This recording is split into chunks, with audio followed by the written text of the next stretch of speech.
চিৰস্মৰণীয় ব্যক্তিৰ সৃষ্টিৰাজিয়ে সদায় প্ৰজন্মৰ পৰা প্ৰজন্মক অনুৰণিত কৰি আহিছে। তেনে এজন ক্ষণজন্মা পুৰুষে হৈছে সুধাকণ্ঠ ভাৰতৰত্ন ডক্টৰ ভূপেন হাজৰিকাদেৱ।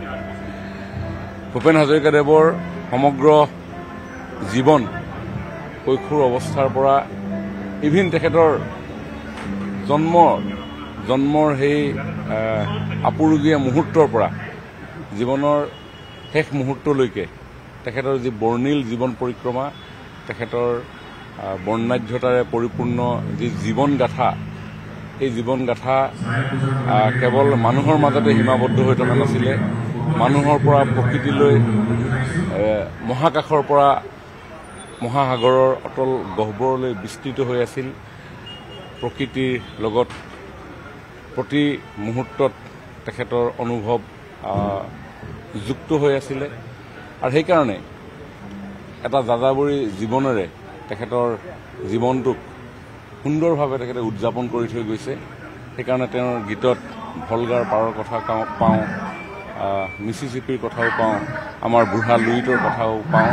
অসমত বসবাস কৰা বিভিন্ন জাতি জনগোষ্ঠীৰ স্বকীয় বৈশিষ্ট্যতাই তেখেতৰ গানত বিশেষভাৱে স্থান পাইছে। সেইকাৰণে জীৱনৰ এনে কোনো মুহূৰ্ত নাথাকে যিটো মুহূৰ্তত নিজকে উজ্জীৱিত কৰিবৰ কাৰণে ভূপেনদাৰ এটা গান বিচাৰি নাপাওঁ। প্ৰতিটো গানতে প্ৰতি মুহূৰ্তত অনুভৱ থকা, উপলব্ধি থকা, প্ৰতি ক্ষণক আমি অনুভৱ কৰিবৰ কাৰণে ভূপেনদাৰ এটা গানেই যথেষ্ট। গতিকে সেইগৰাকী মহান শিল্পীৰ, মহান পুৰুষৰ আজি ৪ৰ্থ মৃত্যুবাৰ্ষিকী। অসম চৰকাৰে তেখেতৰ ১০০ বছৰীয়া জন্ম জয়ন্তী এবছৰীয়া কাৰ্যসূচীৰে আয়োজন কৰিবৰ কাৰণে সিদ্ধান্ত গ্ৰহণ কৰিছিল। আৰু সেই বছৰজোৰা কাৰ্যসূচী তেখেতৰ জন্মদিনটোৰ পৰা আমি উদযাপন কৰিছোঁ। তেখেতৰ স্মৃতি যুগমীয়া কৰি ৰাখিবৰ কাৰণে বহুকেইটা গুৰুত্বপূৰ্ণ কাৰ্যসূচী আমি গ্ৰহণ কৰিছোঁ।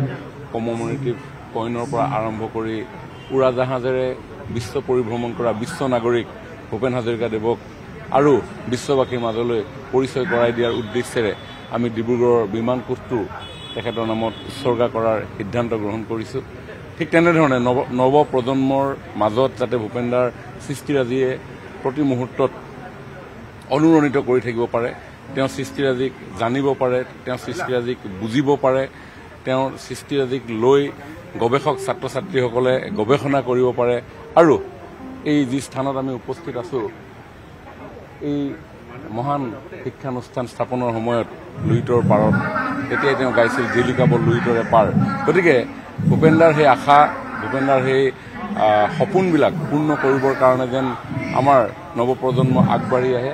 আৰু তাৰে পৰিপ্ৰেক্ষিতত আজি সমগ্ৰ অসমত আমাৰ এটা কাৰ্যসূচী আমি গ্ৰহণ কৰিছিলোঁ। প্ৰতিখন জিলা সদৰত ২৭টা সমজিলা সদৰত আমি ৫,০০০ আমাৰ ছাত্ৰ ছাত্ৰী, গান ভালপোৱা লোক, স্থানীয় ৰাইজ, জনসাধাৰণ সকলোকে লৈ একেটা স্তৰতে ভূপেনদাৰ মানুহৰ প্ৰতি যি প্ৰেম, মানুহৰ প্ৰতি থকা যি ভালপোৱা, মানুহৰ আৰ্তজনৰ প্ৰতি থকা তেওঁৰ যি সহৃদয়তা, সেই কথাখিনিক যাতে বাংময় কৰি তুলিব পাৰি, তাৰ কাৰণে আমি একেলগে গাম অলপ দেৰি পিছত। মানুহে মানুহৰ বাবে যদিহে অকণো নাভাবে, ভাবিব কোনে নোপোৱা সমনীয়া, দুৰ্বল মানুহে যদি জীৱনৰ কোবাল নদীত পাৰ হয় তোমাৰে সাহত, তুমি হেৰুৱাবা নেকি।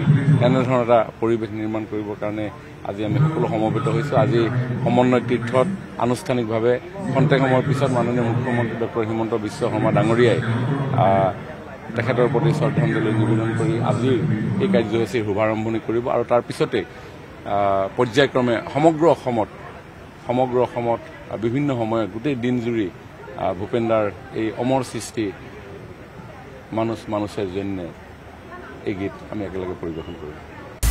আপুনি বিচৰা বাতৰি পাব কেৱল নিউজ 18 এপত। নিউজ 18 এপ ডাউনলোড কৰিবলৈ স্ক্যান কৰক এই QR কোড। গুগল প্লে ষ্টৰতো পাব এই নিউজ 18 এপ।